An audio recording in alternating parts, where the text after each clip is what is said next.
Good morning from G&G Farms. So this morning I'm going to do something a little bit different. If you're looking at this, I still have it, but one of the deer fawns got me in the eye. Their defense mechanism is those front hooves, and they tend to lash out if they don't get their way. So I made a rookie mistake, and I got hit in the eye and got a pretty good cut and a bruise on there. But this morning, we're going to be freeze drying some leftover chili and a couple of different things on the tray there that I want to freeze dry. The reason for doing this is my husband is going on a camping trip, and he needs some quick foods that are easily portable, that you don't have to keep cold. And so what I plan to do is freeze dry some chili in the freeze dryer, put it into single serve bags that would be good for 25 plus years. But he can take those single serve bags, and I'll label them on there and tell him how much water to add back to it so that he can heat his water over his open campfire, put it in the bag, reconstitute the chili, and just eat it out of the bag. So simple foods for camping, survival, prepping, whatever you may be using it for. So got up this morning, and I have already got the leftover chili and the other little foods from the refrigerator, but I've got them in the freezer. They're pre-freezing, so they're ready to go.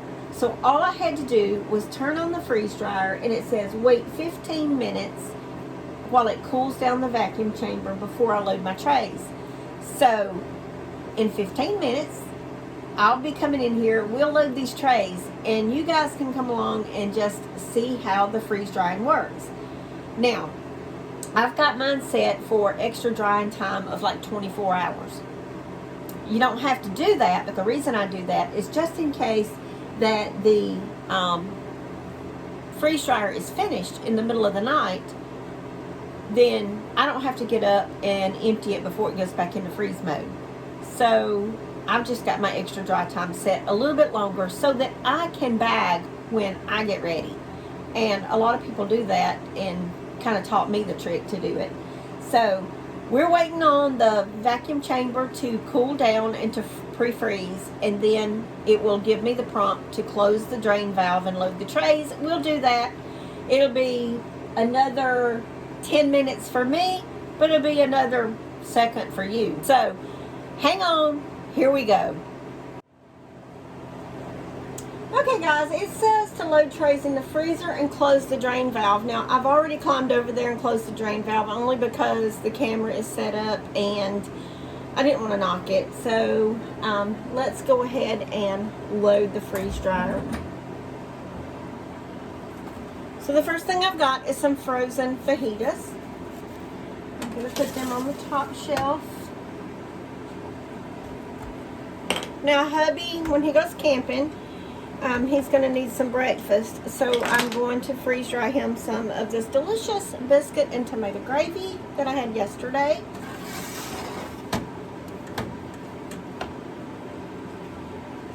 Now, my husband has his own YouTube channel that he's just starting up, and I will put a link to it in this video. And it's the reason that I'm doing this freeze drying today.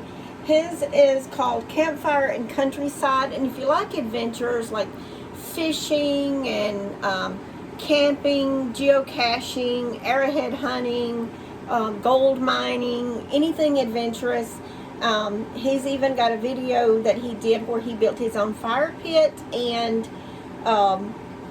cook stove to use when he goes camping that's completely portable, and that's what he'll be using to cook these freeze-dried foods. I will link that channel in this video. But now I've got taco meat.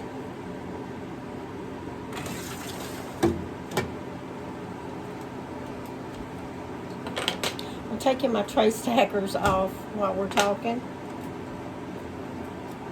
And this was a little bit of the chili that's left over. It was kind of thin, so I'm going to put it on the bottom rack. Bottom racks are always the coolest. And here is the big leftover chili.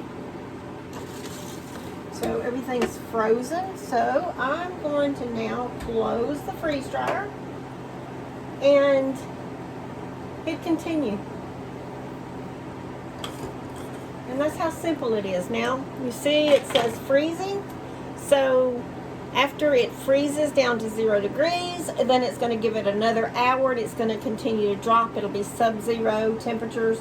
And then after 1 hour of freezing temps past 0, then the vacuum pump will kick on and it will start the freeze drying process.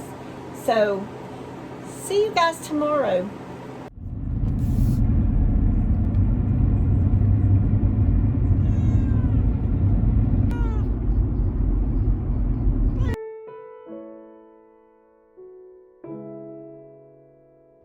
Alright y'all, so it says the process is complete. This is the chili.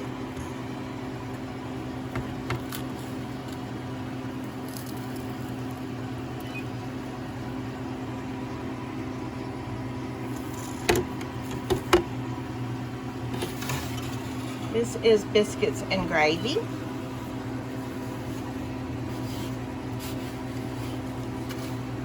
Once we add water back and reconstitute it. This is fajita, chicken fajitas.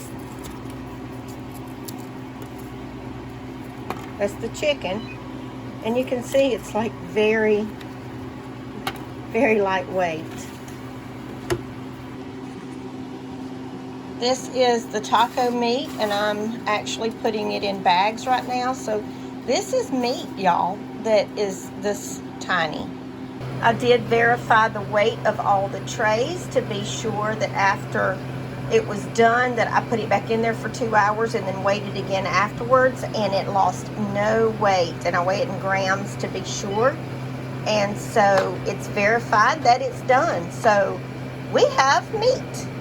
All right, guys, I didn't show you me bagging up the freeze-dried food, but, and that was because I had to work quick to get an oxygen absorber in there and get it sealed up and get the oxygen out of there. But here is bags of chili. Then I've got a bag of taco meat ready to go, and that's actually enough that we can have some tacos for dinner one day, and some leftover chicken fajitas. And you can see that I've got the top really good and sealed up here. Okay, so I've also got biscuit and tomato gravy so that Tony can have some breakfast when he's camping.